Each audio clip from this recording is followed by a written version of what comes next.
ശോഭ, ഞങ്ങളുടെ ഇവിടെ ഉണ്ടല്ലോ, ഞങ്ങളുടെ തൊട്ട് താഴെ തന്നെ നീ ആ കുല്ലേജിന്ന് ഇങ്ങോട്ട് കയറി വരത്തില്ലേ, അവിടെ തന്നെ ഒരു ഷോപ്പ് തുടങ്ങിയിട്ടുണ്ട്. എന്താ മറ്റേ എന്നാ ബാംഗ്ലൂർ കഫേ എന്ന് പറഞ്ഞിട്ട് അടിപൊളിയോടി. അവിടെ പൈസ നല്ല കുറവാട്ടോ. പാനിപ്പൂരി എല്ലാ സാധനവും ഉണ്ട്, എല്ലാ സാധനം.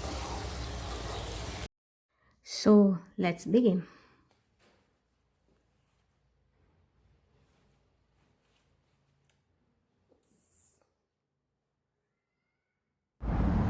ಆಲ್ರೆಡಿ ನೀವು ಆಡಿಯೋ ಕೇಳಿದ್ರಿ. ನಾನು ಅಲ್ಲಿಗೆ ಹೊರಟೆ. ಎಲ್ಲಿ ಅಂದರೆ ಬ್ಯಾಂಗ್ಳೂರ್ ಕೆಫೆ. ನಮ್ಮ ಮಾಲ್ಟಾದಲ್ಲಿ ಕನ್ನಡದವರು ನೋಡಬೇಕಂದ್ರೆ ಎಲ್ಲಿಯೋ ಅಲ್ಲಿ ಇಲ್ಲಿ ಒಂದು ದುರ್ಬಿ ಹಾಕಿ ನೋಡಬೇಕು.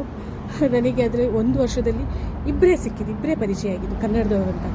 ಆದರೆ ಇವಾಗ ಇಲ್ಲಿ ಬ್ಯಾಂಗ್ಳೂರ್ ಕೆಫೆನೇ ಓಪನ್ ಆಗಿದೆ. ಸೊ ಹೋಗಿ ಇವಾಗ 12:10.